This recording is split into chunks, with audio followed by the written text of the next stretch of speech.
Hello everyone, I am Crawlers and today I would like to mention the uh, already sore topic of pre-ordering video games. Now, obviously this topic has been widely discussed, especially in the past year, as a slew of AAA titles came out that fell, way short of our expectations. Partly, I think, because they were so overhyped, and we expected a lot more of them.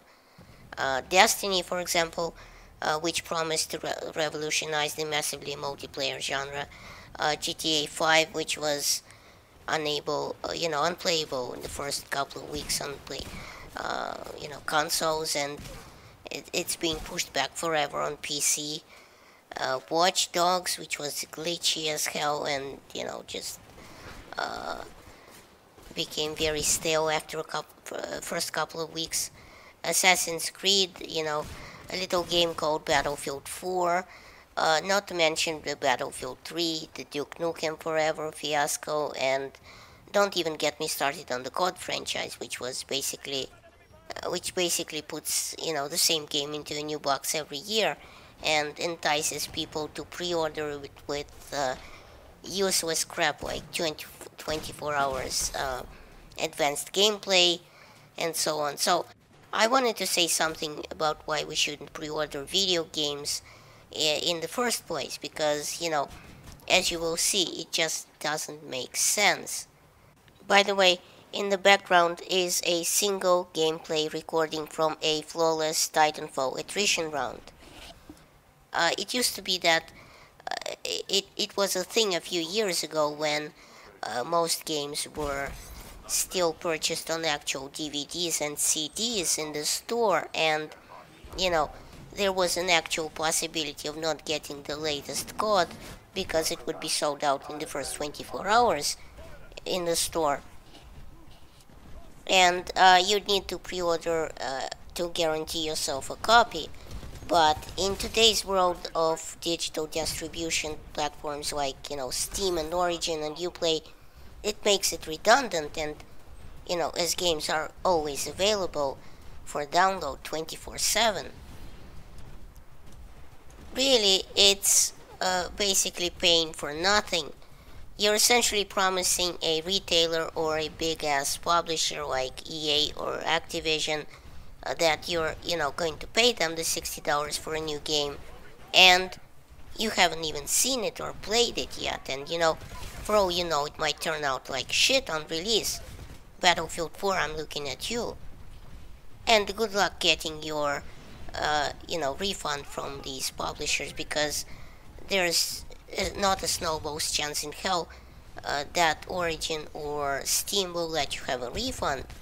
So for all you know, the game is gonna be terrible, but you still make a promise to pay for it in advance. And this is, by the way,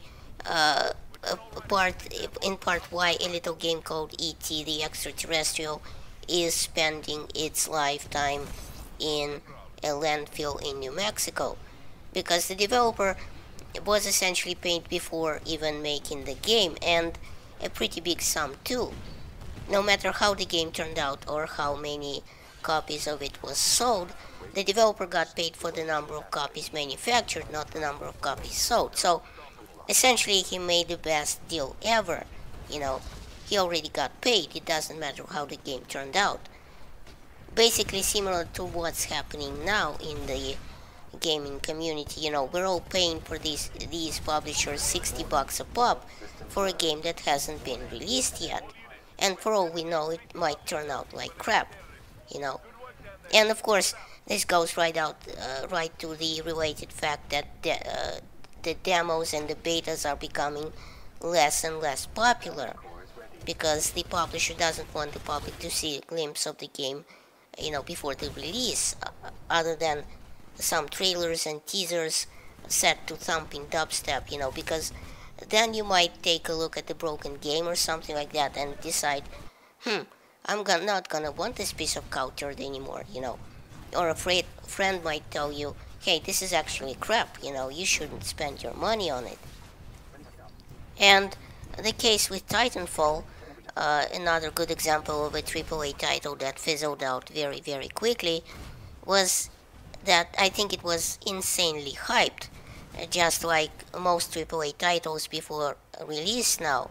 The E3 gameplay and the trailers and so on, the game was supposed to be this epically awesome alternative to Battlefield. It got punched to EA from ex-COD developers of all things, and what happened? Everyone was super hyped and pre-orders rolled in by the millions, right? And the game died in a few weeks. Today there's just about no players outside attrition, and good luck finding anyone who is playing the DLC map still. Which, by the way, again was sort of a pre-order because that's what premium and season pass means. You're paying in advance for future content, be it good or absolutely terrible, you have no way of knowing, which some DLCs were. Remember the problem with Second Assault on release? I mean, also all sorts of glitches, bugs, and the game became even more broken than it was before, if that's at all possible. So, publishers go out of their way to make you want to pre-order, to guarantee that sale. They offer almost nonsensical bonuses like limited edition, which is ridiculous because now, how can it be limited if everyone has it? Some games offer nonsense that makes no difference on your game, or that you would unlock through just regular gameplay, like Medal of Honor offered an early access to a rifle if you pay just $5 more. Battlefield 4 offered the first DLC for, quote, free if you pay just $5 more. But if you were planning to purchase premium anyway, then, you've actually been tricked, as premium will have that DLC anyway. Just the other day, I received an email from Gamersgate, for example, informing me that if I pre-order Hardline, I get 3 gold battle packs immediately. Never mind that I hate the battle pack system and I think that's stupid, completely, retarded way of unlocking things. But of course EA isn't gonna get rid of this system because, again, it's a way to nickel and dime the community, to make you pay that extra $3 for a battle pack unlock shortcut. And Gamersgate also promised a versatility battle pack, quote, featuring a highly versatile assault rifle, a unique camo skin for your weapons, and a team play boost.